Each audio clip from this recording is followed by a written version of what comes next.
जय श्री महाकाल दर्शकों, स्वागत है आप सभी का मेरे YouTube चैनल तांत्रिक सूर्यकांत जी पर। दर्शकों, आज आपके लिए लेकर के आया हूँ बाबा काल भैरव का रक्षा मंत्र। इस रक्षा मंत्र को कैसे सिद्ध किया जाता है, इसकी पूरी मंत्र साधना विधि आपके लिए मैं आज लेकर के आया हूँ। और यह साधना ऐसी साधना है कि अगर आप कर लेते हो, नाम साधना है, समय बहुत अल्प है, इसका करने में अति सरल है और कोई भी कर सकता है। यह काल भैरव मंत्र की जो साधना आप करेंगे, इसका प्रयोग हर साधना में हो सकता है। भविष्य में आप कोई भी साधना करें, बड़ी से बड़ी आप साधना करें, चाहे 10 महाविद्याओं की करें, चाहे आप योगिनियों की करें, चाहे आप बेताल की साधना करें, चाहे आप अप्सरा परी यक्षिणी की, पिशाचिनी की, नटी की, किसी की भी आप साधना करें, देवताओं की आप साधना करें, तो साधना में आने वाले जो विघ्न हैं, बुरी शक्तियां हैं, बुरे साए हैं, जो साधना में आपको परेशान कर सकते हैं, जो आपके ऊपर मृत्यु भय तक ला सकते हैं, ऐसी हर प्रकार की पीड़ा से, ऐसे हर प्रकार के कष्ट से काल भैरव का यह सिद्ध मंत्र आपकी पूरी मदद करता है। यह एक साबर मंत्र है जिसकी अगर आप सीधी विधिवत तरीके से कर लेते हैं तो आपका बाल भी बीका नहीं हो सकता, कोई हाथ तक नहीं लगा सकता आपको। आप इतने मजबूत हो जाओगे, आपका शरीर वज्र का बन जाएगा, आप पे प्रहार काम नहीं करेगा। चाहे वो मुठ भय हो, चाहे वो किसी ने कुछ किया कराया हो, चाहे कोई भूत प्रेत की शक्ति हो, या किसी भी माध्यम से, मुठ जैसे एक्सीडेंट के माध्यम से, दुर्घटना के माध्यम से, सर्प के माध्यम से, अग्नि के माध्यम से, जल के माध्यम से, मन के माध्यम से जो मुठ चलाते हैं, किसी को पागल कर देना, तो वो व्यक्ति स्वयं ही आत्महत्या को उतारू हो जाता है। उस मुठ से सर्प द्वारा कोई मुठ भेजी जाती है तो सर्प का दंश हो जाता है, तो मृत्यु हो जाती है। अग्नि द्वारा आग में जलकर व्यक्ति मर जाता है तो वो भी मुठ है।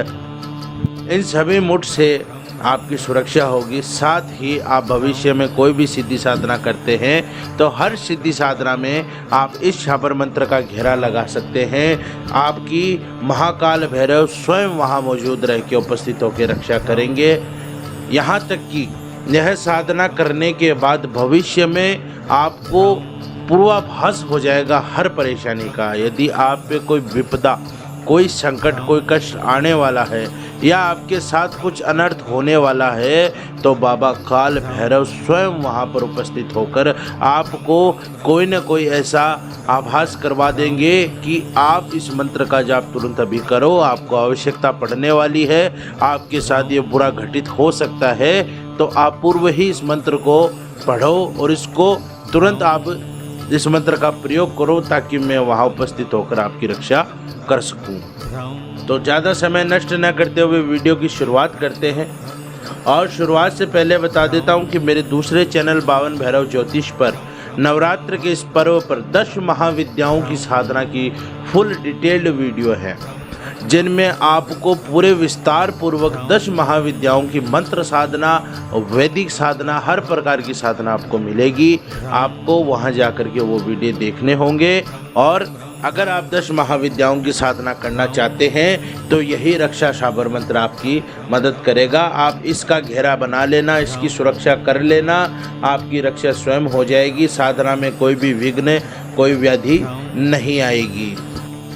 और आप 10 महाविद्याओं में कोई भी महाविद्या की साधना कर सकते हैं। 10 की 10 सिद्ध करना एक व्यक्ति को एक साथ वो सिद्ध नहीं हो सकती है, संभव नहीं है।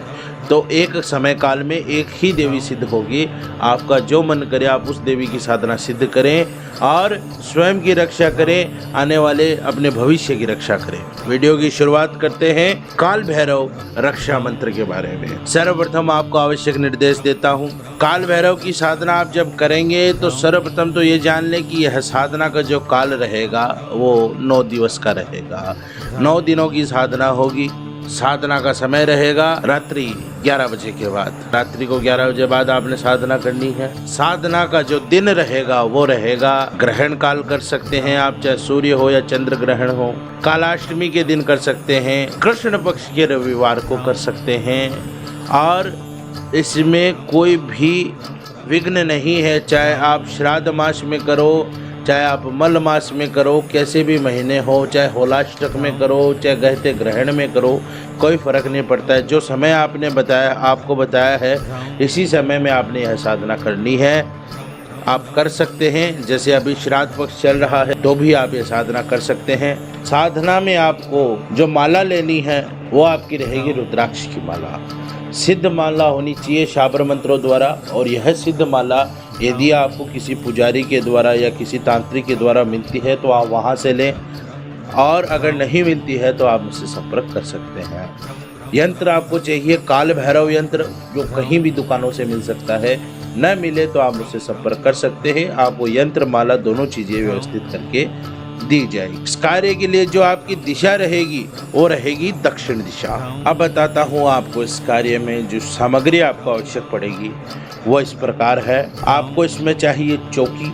चौकी पे बिछाने के लिए काला वस्त्र, काला कपड़ा, काला आपका आसन, काले आपके वस्त्र दो, ऊपर और नीचे के। ऊपर अगोछा ले सकते हैं, नीचे धोती पहन सकते हैं, दोनों काले हों, बिना सिले हुए हों। 2 दीपक की आपने व्यवस्था करनी है। एक होगा सरसों के तेल का, एक होगा शुद्ध देसी गाय के घृत का।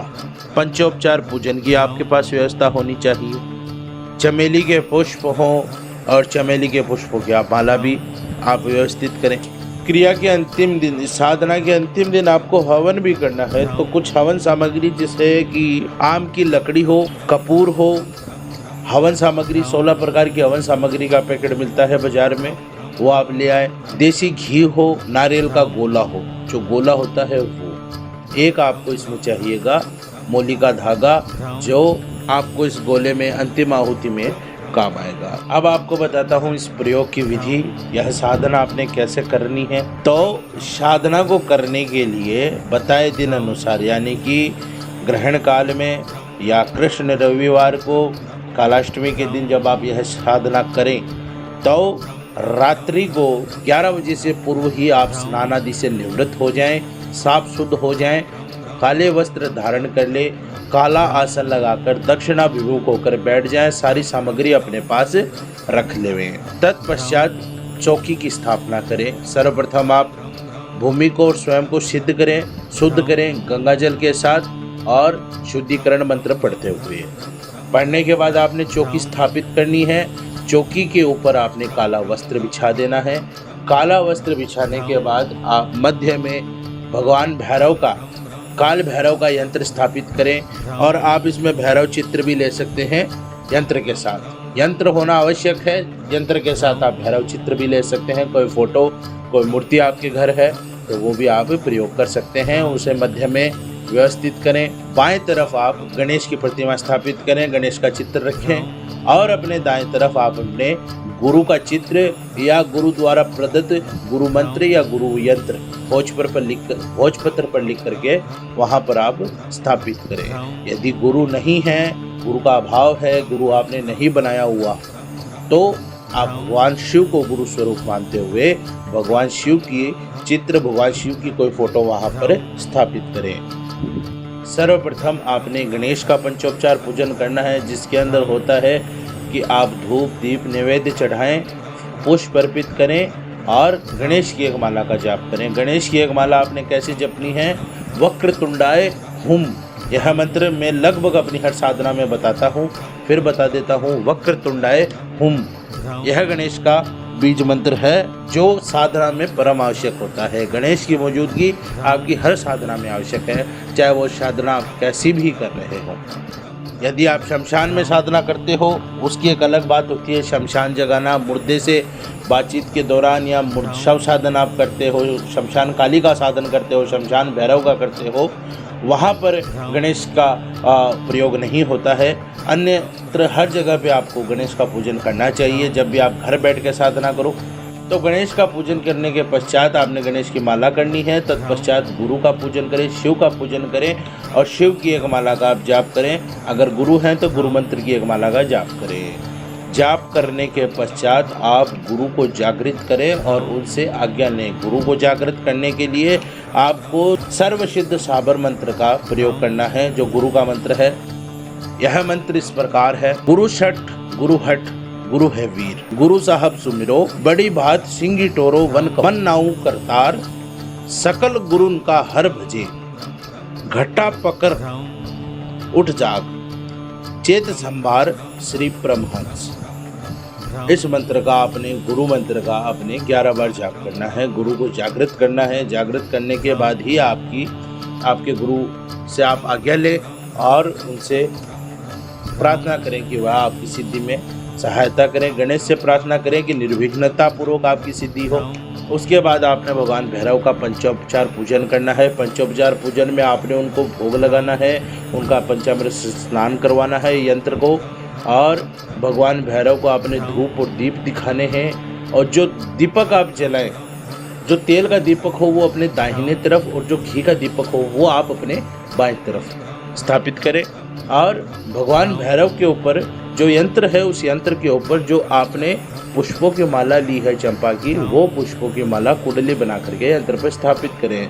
पुष्प भगवान भैरव को अर्पित करें और हाथ जोड़ करके आप उनसे सिद्धि की सफलता की प्रार्थना करें। उसके बाद बताशे और लौंग का उन्हें आप भोग लगाएं। नैवेद्य के रूप में बताशे के ऊपर 2 लौंग रख दें, उनके अंदर छेद होते हैं, उन छेद में 2 लौंग रख करके आप भगवान को वो नैवेद्य आपने अर्पित करना है। इस बात का ध्यान रखना।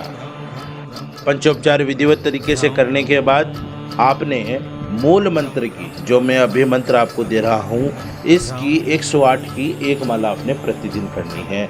मंत्र थोड़ा बड़ा है, थोड़ा ध्यानपूर्वक आप इसे सुने और इस मंत्र को समझें। मूल मंत्र इस प्रकार है, आपकी स्क्रीन पर भी दिया गया है।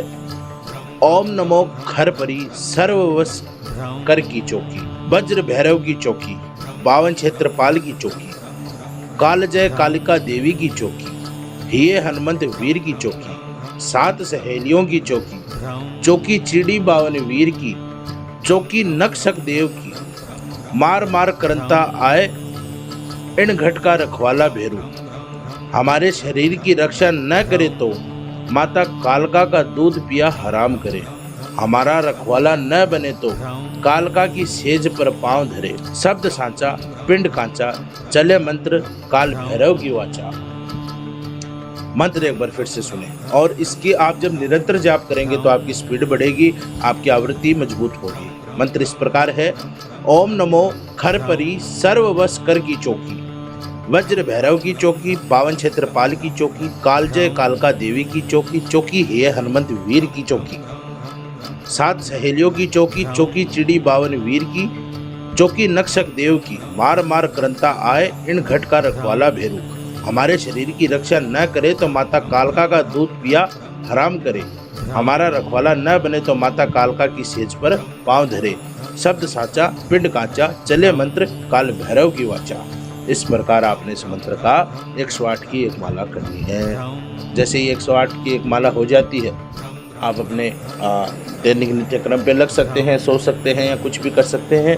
108 की जब एक माला आप कंप्लीट कर लें तो आपको तकरीबन 20 से 25 मिनट, यानी कि 1 घड़ी आपने 24 मिनट पार करने हैं। उसके बाद आप वहाँ से उठें, तुरंत न उठें। दूसरी बात, आपने अंतिम दिन यानी 9वें दिन माला जाप के बाद आपने हवन करना है। हवन आपने किस प्रकार करना है, बाजार से जो सामान मंगवाया है वो सामान ला करके रख लें अंतिम दिन। और हवन कुंड के अंदर, हवन कुंड अगर आपको चौरस मिलता है तो अति उत्तम है। भैरव को चौरस हवन कुंड ही चलता है षटक्रम में मुख्यतः, तो आप चौरस हवन कुंड की व्यवस्था करें। और उसके बाद में उस हवन कुंड में आप आम की लकड़ी डालें, कपूर की टिक्की नीचे लगा करके उसको प्रज्वलित करें। हवन सामग्री में देसी घी मिला लें। देसी घी मिला करके प्रथमतः जब घी आप मिला लें तो सर्वप्रथम आपने जो आपने नारियल का गोला लिया है, उस गोले को आप ऊपर से थोड़ा सा काट कर उसका ढक्कन अलग कर लें, और उसके अंदर, गोले के अंदर आप हवन सामग्री, घी में मिली हुई हवन सामग्री आप उस गोले में आप भरें और उसका ढक्कन वापस लगा करके उसको मोली के धागे से 7 बार घुमा करके और एक लंबा धागा उसके साथ लटका दें। यह आपने विधिवत तरीके से करना है। और करने के बाद में आपने सर्वप्रथम हवन सामग्री से आहुतियाँ देनी हैं और भैरव का जो आपका जो मूल मंत्र है, इसी मंत्र का आपने आहुति में इस्तेमाल करना है। और इस मंत्र में आपको अंत में स्वाहा लगाने की आवश्यकता नहीं है, यह साबर मंत्र है। साबर मंत्र में स्वाहा की आवश्यकता नहीं होती है। जब वेदी मंत्र अपन पुरुष चरण करते हैं तो उसमें जब दशांश करते हैं तो स्वाहा की जरूरत होती है, इसमें नहीं होती है। आम की लकड़ी और हवन सामग्री से आप हवन करें और जब आप अंतिम आहुति दें, 108वीं आहुति जब आप दें तो वह गोला आप धागे से पकड़ के मोली के धागे से पकड़ करके अंतिम आहुति में, मूल आहुति में आप वह नारियल मध्य में रख दें और उसे आहुति में जगने दें, कोई दिक्कत नहीं है। विधिवत आपकी पूजा हो जाए, उसके बाद आपका मंत्र जागृत हो जाएगा। आपकी हर तरीके से पीड़ाओं से आपकी सुरक्षा होगी। जब आप इस मंत्र का 9 दिनों तक जाप करेंगे तो आपको आभास भी होंगे, आपको भगवान भैरव की सुरक्षा का आभास होगा। आप अपने दैनिक जीवन में भी भगवान भैरव के आशीर्वाद को महसूस कर पाएंगे। जब आप साधना शुरू करें, शुरुआत में आप एक दिन भैरव मंदिर में जाके इस साधना की आप आज्ञा अवश्य लें और तत्पश्चात आप कोई भी जैसे आप साधना करते हो इस मंत्र की सिद्धि के बाद, तो आपको कोई भी प्रकार का विघ्न छेड़ नहीं पाएगा, आपका नुकसान नहीं पहुंचा पाएगा। दूसरी ज़रूरी बात, मंत्र आपका जब जागृत हो जाए, सिद्ध हो जाए, उसके बाद में आप इस मंत्र की प्रतिदिन एक माला अवश्य करें। यह आपके मंत्र में शक्ति का और उसमें बढ़ोतरी करेगी, इस मंत्र को और शक्तिशाली करने में आपकी मदद करेगी। जितना ज़्यादा शक्तिशाली मंत्र होगा, आप स्वयं की तो रक्षा कर ही सकते हैं, अगर आप इस मंत्र का रोजाना जाप करते हैं, आपका यह मंत्र और शक्तिशाली होगा। आप दूसरों की भी मदद कर सकते हो, उनकी भी सुरक्षा कर सकते हो। यह हुई एक बात। दूसरी बात, यदि किसी कारणवश आप प्रतिदिन एक माला नहीं कर सकते हैं तो नवरात्रि के 9 दिन, होलाष्टक के दिन, जो 8 दिन होलाष्टक के होते हैं, वो ग्रहण काल जो भी आते हैं उनमें आप, और दिवाली की जो रात्रि होती है, दशहरे की रात्रि होती है, होली की रात्रि होती है, इन इतने समय में आप इस जो आपकी जो माला है, रुद्राक्ष माला, इस माला पर आप इस मंत्र का जाप अवश्य करें। यह आपको बहुत उच्च फल देंगी जो आप कभी ज़िंदगी में नहीं सोच सकते। ऐसे फल ये आपको प्रदान करेगी। तो मेरी बातों का ध्यान करें और इस प्रकार विधिवत तरीके से आप यह सिद्धि करें, आपका मंत्र जागृत होगा, आपकी हर तरीके से रक्षा ही रक्षा होगी। वीडियो काफ़ी लंबा हो चुका है। लंबा होने में कारण है कि सही जानकारी दूंगा तो लंबे लंबे वीडियो मिलेंगे। अगर आपको 5 मिनट में वीडियो चाहिए, मैं वैसे भी दे सकता हूँ। ज्ञान का अभाव होगा, साधना में मदद नहीं मिल पाएगी, साधना में हर सवाल फिर पूछना पड़ेगा फ़ोन कर करके। तो बेहतर है वीडियो पूरा देख लो। वीडियो को आप लाइक और इस पे चैनल को आप सब्सक्राइब करें। साथ ही आप कमेंट उस दिन करें जब आप साधना करें। आपका अनुभव क्या रहे वो आप कमेंट के माध्यम से मुझे ज़रूर बताएं। इसी के साथ वाणी को विराम देता हूँ। धन्यवाद। जय श्री महाकाल।